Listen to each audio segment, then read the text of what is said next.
안녕하세요. 건담 올리기 아이스입니다. 매주 금요일 여러분들의 질문에 답변을 드리는 무엇이든 물어보세요 시간입니다. 또 지난 한 주간 또 여러분들의 질문들 또 쭉 확인을 했고요. 이번 주에도 이제 여러분들의 질문 중 일부를 선별해서 또 답변을 드리도록 하겠습니다. 오늘도 일단 답변에 앞서서 간단한 용어 살펴보고 가도록 하겠습니다. 오늘 준비한 용어는 밸류투 시스템, 대기권 돌입 시 사용하는 장비의 명칭으로서 이제 백팩에 밸류투라는 이름의 풍선과 부스터를 포함한 기타 장비, 부수 장비를 매는 그런 장비 구성을 말하는 용어입니다. 퍼스트 건담 시절 때 이제 내열 필름을 사용을 했었는데 이게 어떻게 보면 좀 말이 좀 안 된다고 밖에 볼 수가 없죠. 대기권의 그 마찰열을 단순한 필름만으로 버틴다라고 하는 약간 좀 어거지성이 강했던 그런 설정을 좀 보완하고자 했는지 등장한 물건입니다. 이제 모비슈츠의 백팩에 밸류투라는 이름의 풍선과 부스터를 포함한 기타 장비를 들쳐매고 대기권 돌입 시에 이 밸류투를 전개를 하는 방식으로서 사용을 하고요. 전함도 마찬가지로 이거를 전면에 전개해서 대기권을 돌파할 때 사용을 했습니다. 건담 마크2가 썼던 플라잉 아머나 아니면 제타 건담의 이제 웨이브라이더 같은 경우를 제외하고 일반적인 기체는 이 밸류팩 장비가 없으면 대기권 단독 돌입이 불가능하다고 봐도 무관하고요. 왜냐하면 이제 마찰열 때문에 이제 오버히트에서 폭발 위험성이 매우 높아지기 때문에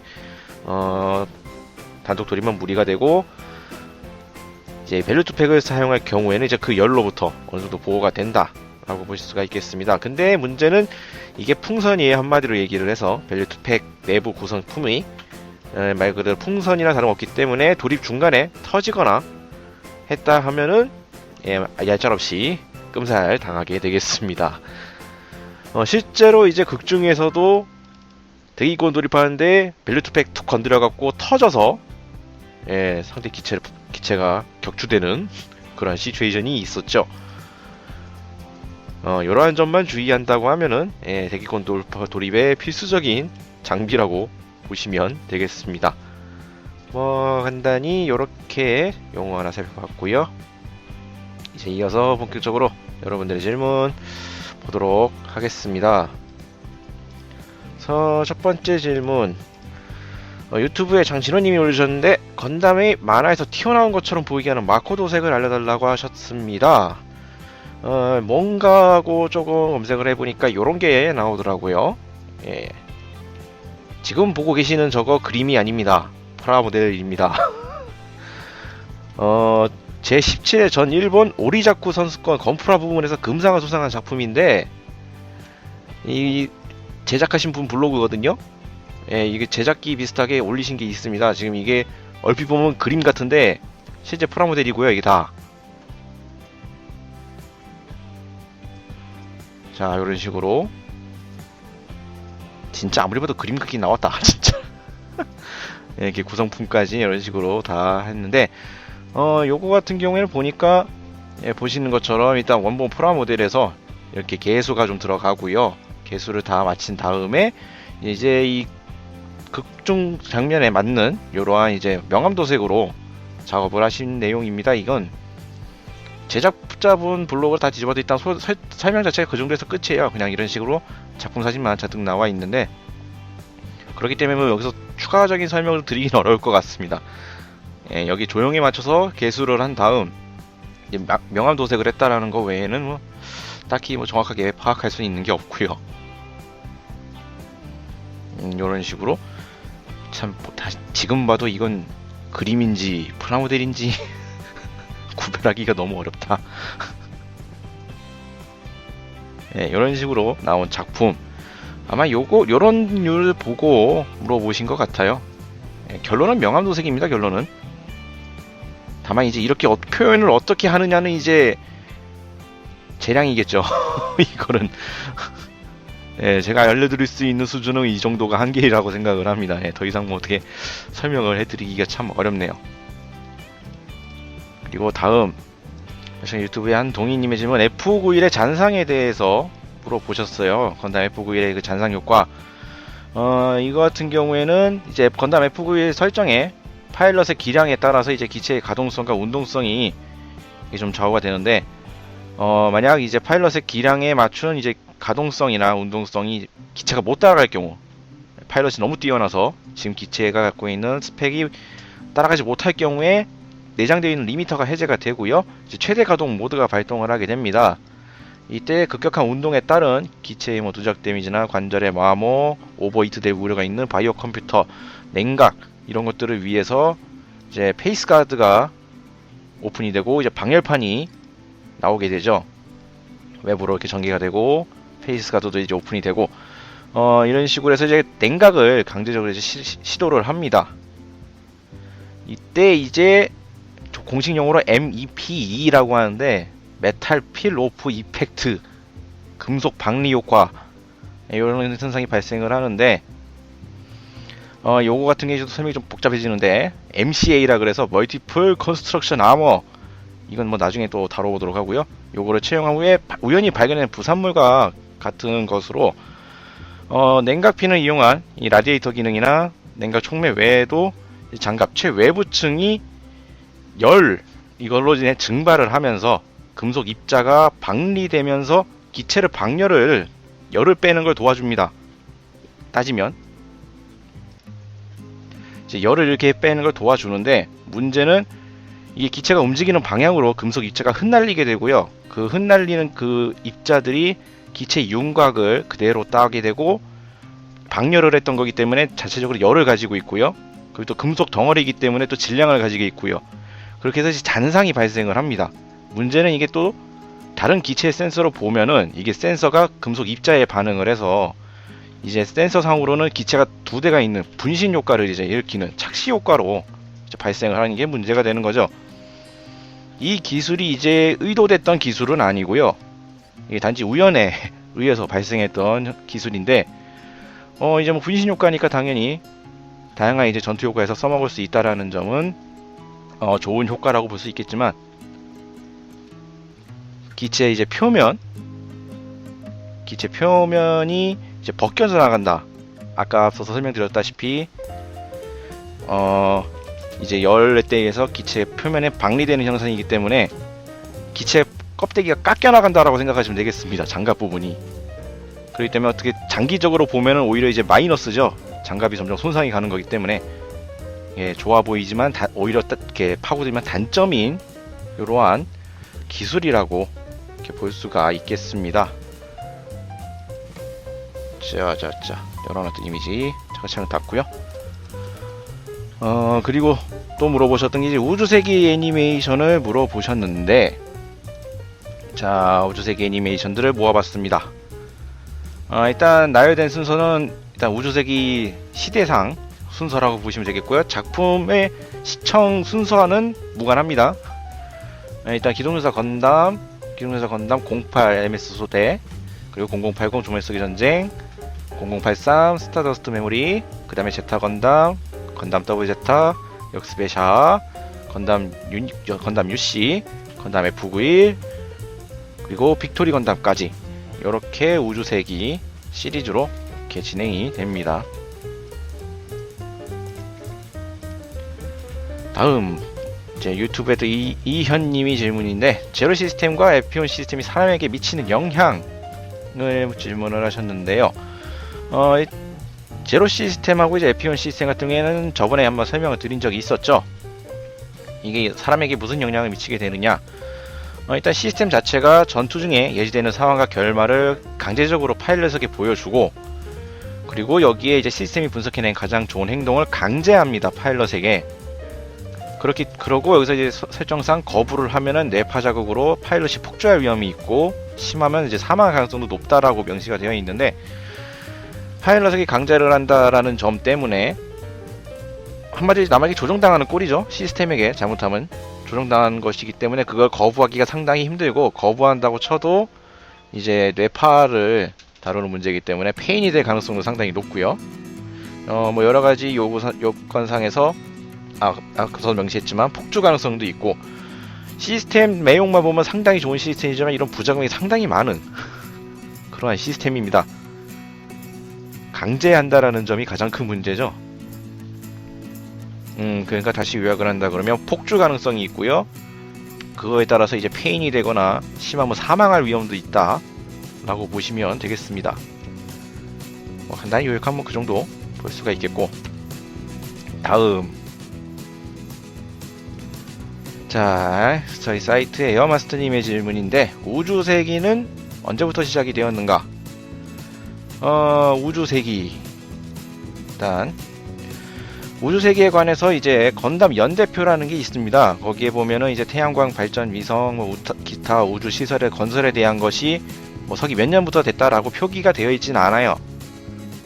애당초 얘네들이 그거를 염두하고 짠 설정이 아닌 것 같습니다만, 일단 그렇기 때문에 UC 0001년이 설악 몇 년인가에 대해서는 나온 게 없고요. 추측으로 나온 견해가 2045에서 46년이라는 견해가 있긴 합니다만, 이거는 제1호 콜로니가 건설을 시작한 해일 뿐이라고 해요. 네, 콜로니를 만들기 시작한 게 2045에서 46년. 지금으로부터 한 30년 뒤네. 30년 뒤면 이제 콜로니 만들어지는 건가? 네, 어디까지나 콜로니 건설에 관한 이야기일 뿐이고, 우주세기가 시작됐다라는 것에 대해서는 정확한 정보가 없습니다. 참고사항으로서 이제 기동수사 건담 막바지에 대긴 소도자비가 이제 기렌자비와의 대화에서 이제 아돌프 히틀러를 중세시대의 인물로 언급을 했어요.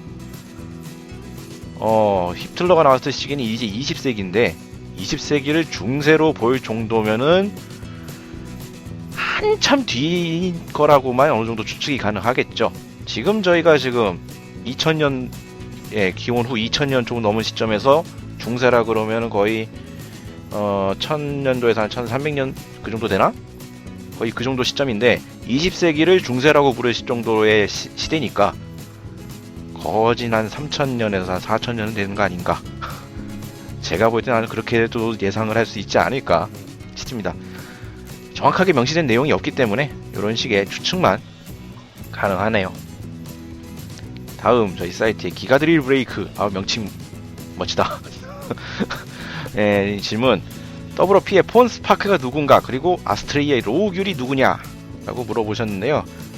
저희가 기체인물 그 리뷰가 잠시 쉬는 동안이기 때문에 겸사겸사해서 다뤄보도록 하겠습니다. 일단 폰 스파크, 기존 외전인 WF의 주인공이고요. WI에도 등장을 하고 WP 세컨드에도 이제 등장을 합니다. 본명은 로버트 스타드 주니어고요. 우주 노동자 부모 사이에서 태어났지만 가혹한 노동 환경에서 발생한 사고로 아버지를 잃었고 어린 나이에 테러리스트가 되었다고 합니다. 어릴 적에는 그 더블의 아리아 서셰스와 함께 활동했던 적도 있다고 하고요. 이게 1어로 돼 있어서 정확히 뭐라고 읽어야 될지 모르겠지만 일단 악에게? 라고 하는 특징적인 웃음소리가 있다고 해요. 그것 때문에 이제 폰, 소리, 그리고 스파크, 폭발이라는 이런 별칭이 이런 별칭으로 불리게 되었고, 후에 솔레스 다이빙에 참가 후에도 이제 자신의 코드네임으로 이 명칭을 그대로 사용했다고 합니다. 자존심이 강하고 얼핏 보면 정신 파탄자? 정신 파탄자로 보이지만 리본젤 앞지르는 지극히 높은 지성을 또 가지고 있기 때문에 당시 다른 테러리스트로부터 이제 위협시되는 인물이었다고 하고요. 이노베이드였던 브린스타비디, 얘를 이노베이드라고 바로 간파하는 등 심상치 않은 통찰력도 가진 인물입니다. 그의 행동력 근원은 자신의 능력을 살려서 자신으로 살아가기 위해서는 어떠한 불편한 사실도 눈돌리지 않고 문제 해결의 과정이 곤란할수록 열정에 더 불을 붙이는 이러한 성격이라고 해요. 이를 위해서 이제 솔레스 다이빙과 이제 페레슈테 이익이랑 이제 이념에 반하는 행동도 마다하지 않는, 참 어떻게 보면 좀 무대뽀스러운 또 그러한 캐릭터로 표현이 되고 있습니다. WP 세컨드 시대에서는 이제 AU에 공인된 이제 PMC 한 부대에서 13살의 리더를 맡고 있었고요. 완벽하게 증거인멸된 사건에 관심을 가지고 아그리스와 이제 타입 7을 몰아서 건담 라지의 노획을 또 시도했다고 합니다. 결과적으로 실패를 했지만 이 일에서 이제 라그나 하베에게 실력을 인정받고 이제 마이스터 후보로 선정이 됐다고 하고요. WF에서는 이제 18살로 등장을 하고 솔레스타의 비잉의 이제 요청에 의해서 이제 페레시테 소속의 건담 마이스터가 됩니다. 당시 이제 2세대 건담을 모두 다룰 수 있을 만큼 조종 기술을 뛰어난 조종 기술을 가지고 있었지만, 원래 이제 테러리스트라는 경력 때문에 좀 위험 인물로 취급을 받았고, 그런 위험성 때문에 이제 임무 수행이 아닐 때에는 항상 두 팔에 수갑을 채우고 이제 반란을 막기 위해서 목에 소형 폭탄이 내장된 목걸이, 자물쇠를 이렇게 또 지니고 하는 등 행동에 이제 많은 제약을 줬습니다. 솔레스타빙의 이념에는 전혀 관심이 없고요. 앞서서 말했다시피 오로지 자신과 이제 건담 힘으로 세계를 변혁하는 것을 최대의 즐거움으로 가지고 있는 인물입니다. 어떻게 보면 같은 동료라고 할 수 있는 세츠나의 경우에는 자신의 의지로 이제 세상을 바꾸려는 인간이기 때문에 호감을 가지고 있다고 하고요. 반대로 흑막이었던 리본즈에단에서는 자신의 삶 이외에는 인정하지 않는다고 평을 해서 혐오감을 가지고 있었다고 합니다. 항상 아나부인 같이 행동을 했고, 상관에게 대해서도 불손한 태도를 이렇게 내보이는 등 참 막장스러운 캐릭터 인생 보여줬고요. 주로 이제 아스트레아 타입 F, 나중에 F2로 탑승을 하고, 전투 스타일은 인조 AI라 그래야 되나? AI였던 887이 있는데 거기에 지독하다라고 선제등조로 비정하고 그냥 철저한 그러한 타입을 보여줬다고 합니다. 참 외전 캐릭터라서 설정이 중구난방 여기저기 다 퍼져 있어가지고 정리가 좀 어렵네요. 일단 폼스파크는 이렇게 소개를 해드리고, 다음 로우귤. 공식 이명은 진정한 코디네이터라고 하고요. 코디네이터가 아닌데 원래라면 팬들에게 붙은 이명은 건담 마이스터. 정크 길드의 일원이고요. 이제 메카를 상당히 좋아하고 정크든 무기든 일단 물건을 대단히 소중히 하는 인물입니다. 내추럴이지만 코디네에 대한 편견이 없고, 이제 싸우는 정커로서 여러 가지 사건에 관여해서 코즈메 기라의 시드 쪽 세계 역사에 큰 영향을 주는 일도 꽤 많이 있었습니다. 이건 뒤에 후술이 될 거고요. 처음에는 이제 미스트랄에 탑승을 하고 있었지만 붕괴한 콜로니였던 이제 헬리오폴리스에서 우연히 블루 프레임과 레드 프레임을 발견했는데, 당시 이제 증거인멸을 위해서 왔던 용병 무라쿠모 가이와 교전을 위해서 블루 프레임에 탑승을 합니다만 고전을 면치 못했고요. 근데 이후에 이제 가이의 의뢰인이 증거인멸을 위해서 가이까지 없애려 가는 바람에 가이가 임무를 포기를 하고, 로우는 이제 블루 프레임을 가이에게 넘겨주고 자신은 레드 프레임으로 옮겨 타서 둘이 함께 싸우죠. 그렇게 해서 블루 프레임 이제 가이에게 양보가 되고, 자신은 이후로도 이제 레드 프레임을 자신의 탑승기로 결정을 합니다. 그 이후 가이도 인정한 악운의 힘으로 몇 번이나 위기를 극복했었고요.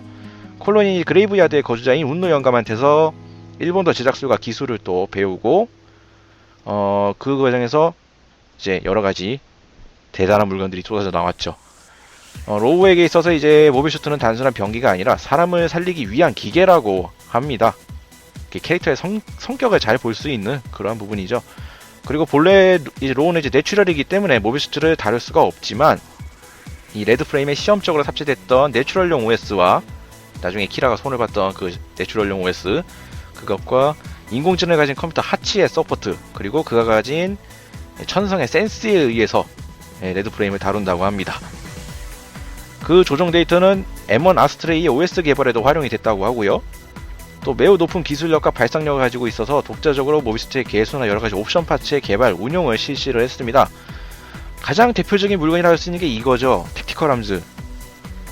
자신이 만들었다가 가이한테 휙 그냥 주워린 참 이 양반 만들어서 남한테 주는 물건이 한두 개가 아니라서, 블루프레임 세컨드 L이나 아웃프레임 드레드노트 다 이제 로우가 개수를 실시를 했고요.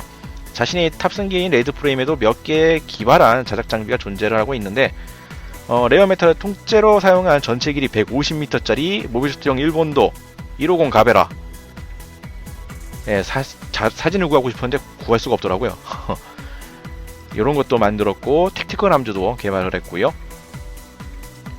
그리고 이제 시드 소설판에서 로우가 오브를 방면했을 때 오노고로 섬에 잠입했던 이제 모르겐 네테사의 제복을 입고 있던 크루즈 부대 아스란 일행과 조우한 적이 있었다고 합니다. 그래서 제3부두로 가는 길을 물어봤었다고 해요. 요렇게 또 접점이 하나 있고, 로우가 레드 프레임 플라이트 유닛을 시험 중에 이제 오브로 그 시험 중에 오브에서 이제 스트라이커와 이지스의 교전이 벌어집니다. 그 여러분이 아시는 그 싸움, 그 교전이 발생을 하고 중파된 스트라이크에서 비상셔터를 뜯어서 중상을 입었던 키라 야마토를 구조한 인물이 바로 이 로우귤입니다. 이게 본 작품에서 설명이 되지 않기 때문에 자폭을 한 뒤에 뜬금없이 이제 플랜 들어가 있었죠. 네, 그 스트라이크에서 구해낸 인물이 로우귤이 구해내서 그 장님 그분 이름 뭐였지? 갑자기 생각이 안 나는데 마르키오였던가? 예, 그 사람한테 데려다 줬다고 합니다. 그렇게 해서 또 접점이 있고요. 또 시드 극 중에서도 이제 이후 이제 라크스 클라인과 안드류 배틀페트도 뒤에서 직원을 해줬던 인물입니다. 그렇기 때문에 어떻게 보면 시드 본편의 이제 뒷 이야기의 주인공이라고 할 수 있는 그러한 인물이라고 보시면 되겠습니다. 참고사항으로서 키라가 이제 저희가 흔히 말하는 이제 건담 형태의 건담형 기체들을 이제 건담이라고, 원래 건담이라는 용어도 키라가 처음 썼잖아요. 거기서 그렇게 부르는 것처럼 이 로우 같은 경우에는 건담 얼굴을 가지고 있는 모비스트를 아스트레이라고 부른다고 합니다. 예, 얘의 눈에는 모든 건담이 다 아스트레이인 거죠. 그러니까 한마디로 이지스도 아스트레이, 버스터도 아스트레이, 다 그런 거지 한마디로. 예, 요러한 캐릭터 되겠습니다. 공돌이의 참 끝장을 보고 끝판을 보는 듯한 이 로우귤, 개인적으로도 참 독특한 캐릭터라고 생각을 해요. 자, 요렇게 해서 이번 주도 무엇이든 물어보세요 코너 요렇게 마치도록 하겠습니다. 생각보다 질문수가 이번 주에 좀 많이 줄었더라고요. 예, 그래서 좀 선별하는데 좀 편하긴 했습니다.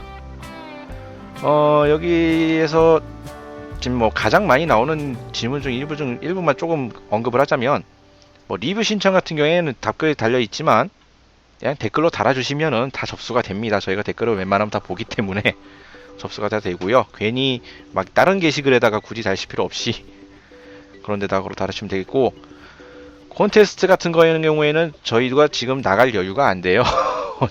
지금 저희가 리뷰 준비하고 특집 준비하고 뭐하고 하다 하면서 하기가 좀 어려울 것 같습니다. 이것도 은근히 물어보시는 분들이 많은데 최근에 그래서 나가는 경우가 없었어요. 그리고 유튜브 쪽에 캠퍼 사출색 물어보신 거, 요거 같은 경우에는 저희 사이트에 찍어놓은 게 있습니다. MG 캠퍼가. 잠깐만. 나름 좀 보정을 좀 하긴 했지만 그래도 원본 색깔을 저희가 살리려고 많이 보정을 하거든요. 원본 색상을. 그래서 보정을 한 건데 요렇게 이쁜 색깔은 아니고요. 여기서 색깔이 조금 구리다고 보시면 되겠습니다. 밝기가 조금 어두워지고 조금 구린 색상이라고 말로 할 수 있을 것 같네요. 그렇게 참고를 하시면 되겠습니다. 예, 저게 진짜 찍어도 저희가 보고 있는 색상 그대로 뽑아내기가 되게 어렵기 때문에 말로서는 이렇게 설명드릴 수 있을 것 같네요. 자, 이제 진짜 마치도록 하겠습니다. 자, 이번 주는 이렇게 마치도록 하고요. 다음 주에 또 여러분들의 질문 받아서 또 선별을 해서 답변해 드리도록 하겠습니다. 저희 또 요거 한 가지 더 말씀드려야 될 거 있지. 네, 저희 첫 오프라인 이벤트 홀리긴 주의, 유튜브 영상을 통해서 이미 만나보신 분들도 있겠지만 저희 사이트에 자세한 공지사항이 올라가 있습니다. 자세한 공지사항을 이제 저희 사이트에 올라가 있으니까 참 읽어보시고 참여하실 분, 많은 참여 기다리고 있겠습니다. 예. 자, 방송은 여기서 마치도록 하고요. 다음 주에 다시 뵙도록 하겠습니다. 지금까지 시청해주신 분들 감사합니다.